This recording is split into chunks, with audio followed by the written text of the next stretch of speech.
Assalamualaikum warahmatullahi wabarakatuh. Salam literasi. Halo sahabat literasi, kawan-kawan semuanya. Perkenalkan, kami dari kelompok 4 Sugiono, Yesti Hawa, dan Siti Maisarah ingin menyampaikan materi tentang program perpustakaan yang akan kami laksanakan. Bahwasanya perpustakaan merupakan salah satu tempat yang sangat penting dan bermanfaat bagi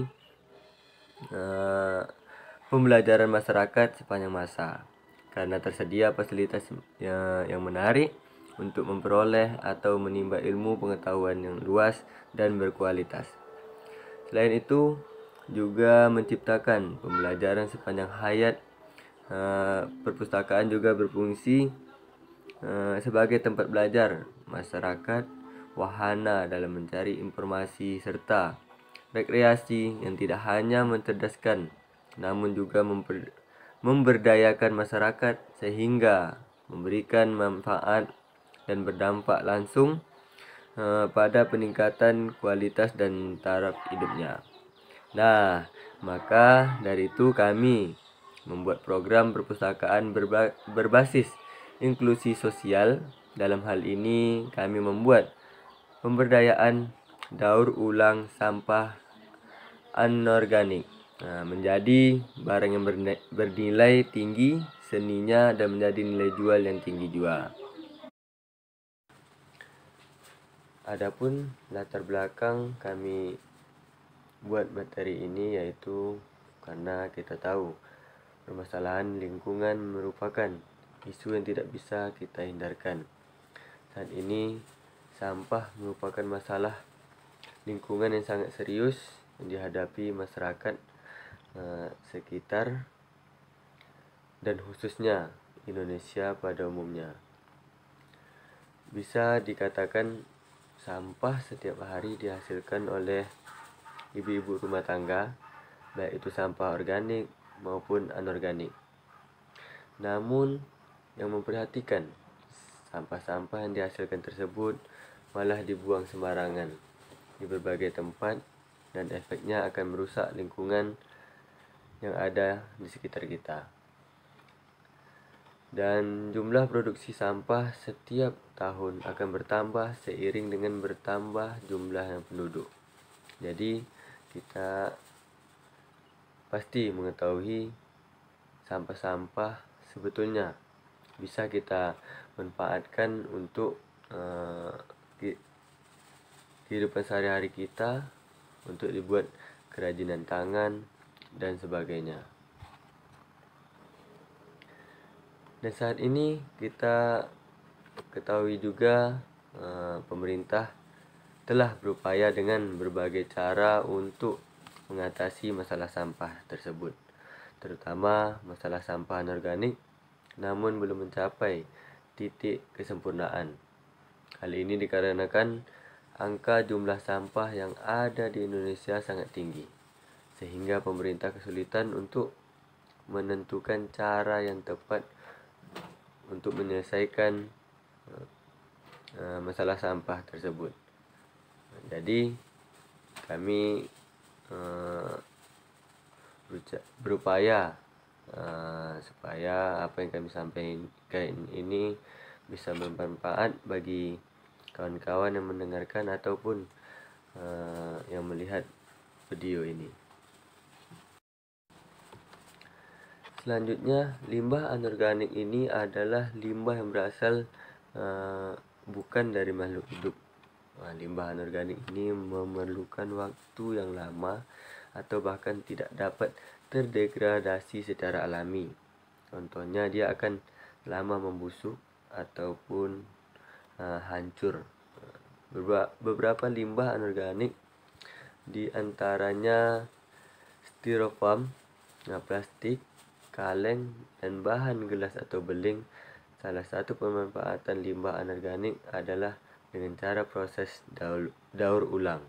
Jadi makanya kami ambil materi ini. Banyak kebutuhan ataupun penting sampah anorganik ini kita bisa daur ulang. Adapun jenis-jenis sampah berdasarkan sifatnya, yaitu sampah organik, yaitu sampah yang mudah membusuk seperti sisa makanan, sayuran, daun-daun kering, dan sebagainya.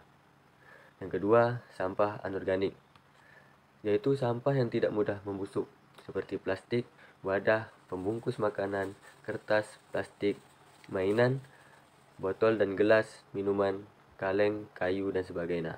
Jadi di sini kami akan menyampaikan tentang sampah anorganik, yang dimana sampah tersebut bisa kita manfaatkan ataupun kita daur ulang.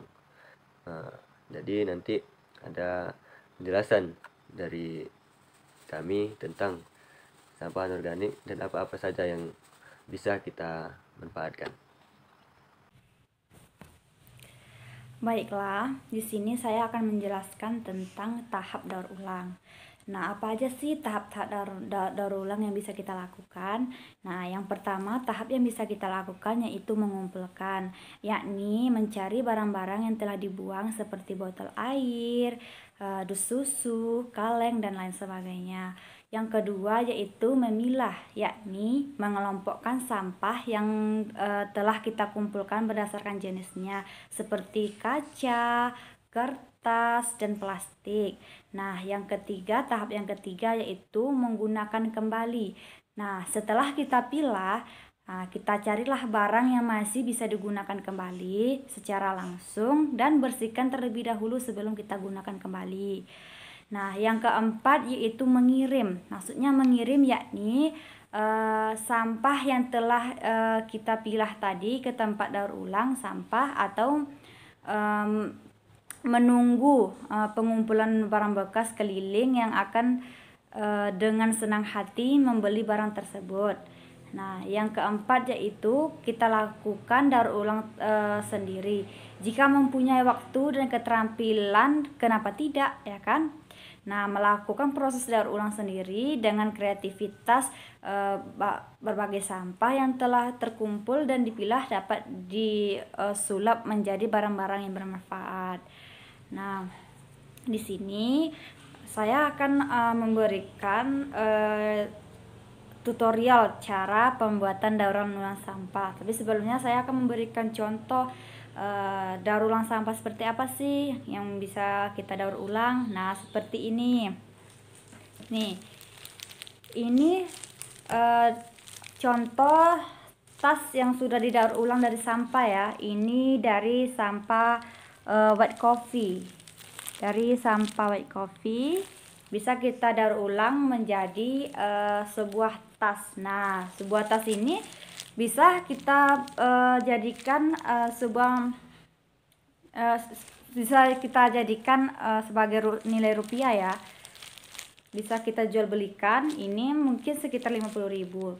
Selain dari sampah white coffee ini sampah apa sih lagi yang sejenisnya? Nah, seperti sampah bekas pewangi ya, nirapika. Ini sampah jenis ini sama sampah jenis white coffee ini satu jenis. Dan sampah rapika ini pun bisa dijadikan tas seperti ini atau dompet atau lain sebagainya, bisa digunakan seperti ini. Nah, terus contoh lainnya seperti apa? Nah, contoh lainnya yaitu di sini ada sebuah guci. Nah, guci tampak bunga nih ya, atau vas bunga ini. Ini nih terbuat dari koran. Nih, lebih jelasnya ini terbuat dari koran. Nah, di sini saya tidak menjelaskan cara pembuatan dari tas ini, tapi di sini saya akan menjelaskan cara pembuatan dari vas bunga ini atau guci ini. Bagaimana caranya? Nah, cara yang pertama yaitu kita harus memiliki terlebih dahulu koran ya, koran. Nah, setelah kita memiliki koran, kita gunting sesuai dengan kebutuhan. Kita gunting. Nah, setelah kita gunting, kita lipat koran ini kecil-kecil sesuai dengan kebutuhan yang kita inginkan ya. Kita lipat kecil-kecil, sekecil-kecil mungkin. Nah, jadilah seperti ini ya. Setelah kita gulung panjang-panjang, jadilah seperti ini, lebih kurang seperti ini. Nah, setelah itu jangan lupa dilem karena lem di sini sangat dibutuhkan. Kita lem ya, agar dia tidak terpisah atau dia tidak terbuka kembali setelah kita gulung banyak seperti ini. Kita lem secukupnya.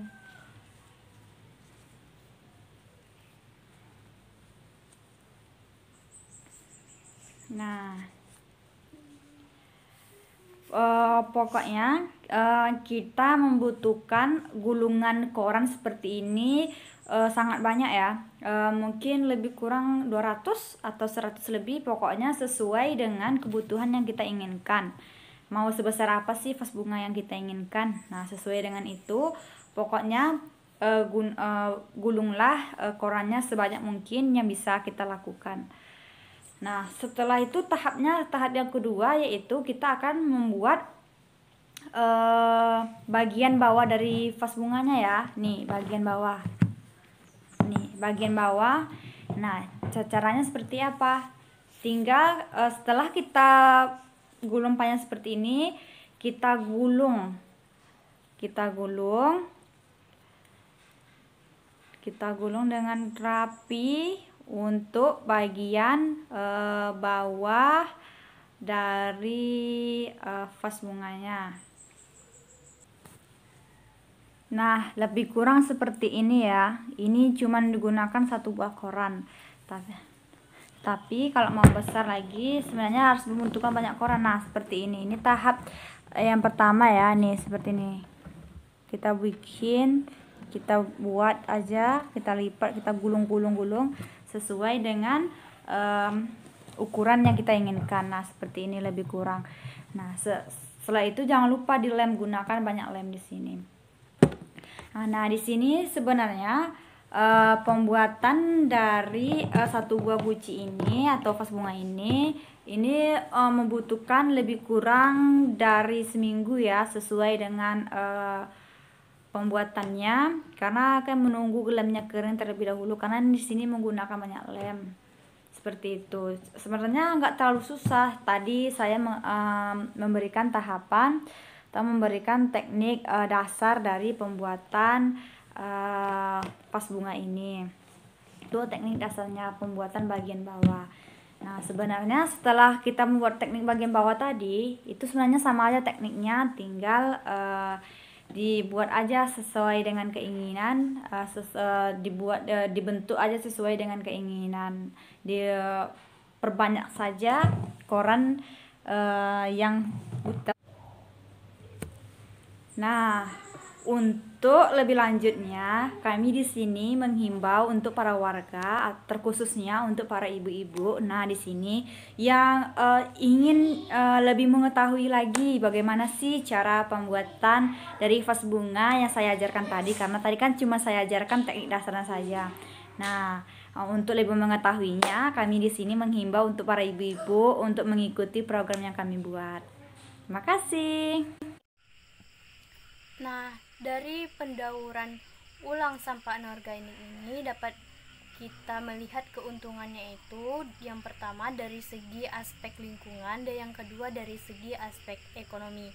Nah, dari segi aspek lingkungan ini keuntungannya itu meliputi penghematan sumber daya alam, yang maksudnya di sini ketika pemenuhan bahan baku pabrik dari hasil pemulungan sampah yang menyebabkan penggunaan bahan baku yang berasal dari alam menjadi berkurang dan dapat ditekan. Selanjutnya, bahan baku dari alam dapat digunakan untuk proses produksi yang memiliki nilai tambah lebih tinggi. Nah, sebagai contoh, setiap ton daur ulang baja dapat menghemat 1,5 ton biji besi dan 3,6 barel minyak atau menghemat 67% energi. Nah, yang kedua keuntungannya itu pengurangan pencemaran lingkungan. Dari beberapa keunggulan daur ulang sampah anorganik yang berkaitan dengan penanggulan pencemaran lingkungan, yaitu yang pertama mendaur ulang 1 ton kertas koran akan menyelamatkan 17 pohon dan menggunakan kertas daur ulang dapat mengurangi 74% pencemaran udara, 34% pencemaran air, dan menghemat energi hingga 67%. Dan yang kedua itu usaha daur ulang sampah anorganik seperti kaca, plastik, kertas koran, kaleng, besi dapat mengurangi tumpukan sampah kota hingga 25%. Nah, keuntungan daur ulang sampah anorganik yang kedua yaitu bisa kita tinjau dari segi aspek ekonomi. Dari pemaparan sebelumnya bisa kita lihat bahwa tujuan materi ini yaitu untuk membentuk program perpustakaan yang dimana kita ambil dari daur ulang sampah anorganik untuk menjadi bahan yang bisa berguna maupun yang bisa menjadi nilai jual, yang tujuan ataupun sasarannya itu kepada UMKM, masyarakat, ataupun remaja yang bisa memanfaatkan dari limbah anorganik, baik itu dari limbah plastik maupun limbah kertas. Nah, dari situ kita bisa meninjau bahwa manfaat dari ekonomi itu kita bisa menciptakan lapangan kerja dari hasil pembuatan dari mendaur ulang atau recycle sampah anorganik ini. Kita bisa menjadikan barang-barangnya itu menjadi yang bermanfaat dan menjadi nilai jual yang lebih tinggi. Misal kita membuat guci atau hiasan gitu, nah kita bisa menjadikannya itu hiasan, tidak hanya hiasan tetapi kita bisa menjual kembali, dan dari situ kita bisa mendapatkan dana yang telah kita jual. Nah, itu contoh dari manfaat aspek dari segi aspek ekonomi. Dari penjelasan tadi dapat kita simpulkan bahwa keuntungan daur ulang limbah plastik anorganik ini bisa kita lihat dari aspek lingkungan maupun aspek ekonomi. Namun dari keuntungan tersebut kami tetap menerapkan sistem 3R yang sering kita dengar, yaitu dengan istilah reduce, reuse, dan recycle. Reduce artinya pengurangan penggunaan dan sampah, yang artinya dengan mengurangi produk yang sampahnya yang tidak dapat didaur ulang atau digunakan lagi. Contohnya mengurangi penggunaan plastik kresek. Nah, yang kedua reuse, yang artinya penggunaan ulang dengan menggunakan kembali kemasan atau produk yang sudah dipakai. Contohnya menggunakan kotak biskuit untuk tempat makanan. Dan yang ketiga yaitu recycle atau mendaur ulang, dengan mendaur ulang bahan sampah agar dapat menjadi produk baru. Nah, dari program kami yang buat yaitu dengan merecyclekan produk yang akan berguna dan nanti bakalan menjadi nilai jual juga. Nah, cukup sekian penjelasan saya. Terima kasih. Baiklah, mungkin itu saja materi yang dapat kami sampaikan. Semoga bermanfaat dan gunakanlah sampah-sampah anorganik di sekitar kita menjadi yang lebih bermanfaat lagi. Sekian, wassalamualaikum warahmatullahi wabarakatuh.